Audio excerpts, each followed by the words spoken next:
আমাদের নেতা জনাব তারেক রহমান সাহেব একইভাবে কথা বলেছেন। বিএনপি বাংলাদেশের সবচেয়ে বড় রাজনৈতিক শক্তি বলে মন্তব্য করেছেন দলটির মহাসচিব মির্জা ফখরুল ইসলাম আলমগীর। তিনি বলেন, আজকের শোভাযাত্রা থেকে আমরা প্রমাণ করব বাংলাদেশের সবচেয়ে বড় রাজনৈতিক শক্তি হচ্ছে বিএনপি।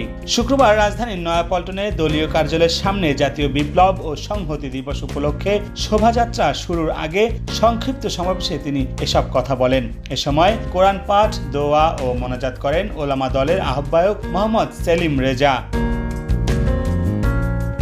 মির্জা ফখরুল বলেন, ৭ নভেম্বর বাংলাদেশের রাজনৈতিক ইতিহাসের সবচেয়ে গুরুত্বপূর্ণ। এদিন বাংলাদেশের হাল ধরেছিল শহীদ প্রেসিডেন্ট জিয়াউর রহমান, তারপর হাল ধরেছিল বেগম খালেদা জিয়া, আর এখন হাল ধরেছে তারেক রহমান। মির্জা ফখরুল ইসলাম আরো বলেন, ২০২৪ সালে আমরা ছাত্র জনতার আরেকটা অভ্যুত্থান দেখেছি।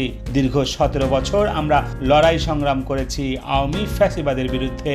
গত ১৭ বছরে আওয়ামী লীগ দেশের রাজনৈতিক ও অর্থনৈতিক কাঠামো ধ্বংস করে দিয়েছে বলে দাবি করেন মির্জা ফখরুল। এছাড়া তিনি বলেন, তারা বাংলাদেশকে একটা লুটপাটের রাজত্ব এবং মাফিয়া রাষ্ট্রে পরিণত করেছিল।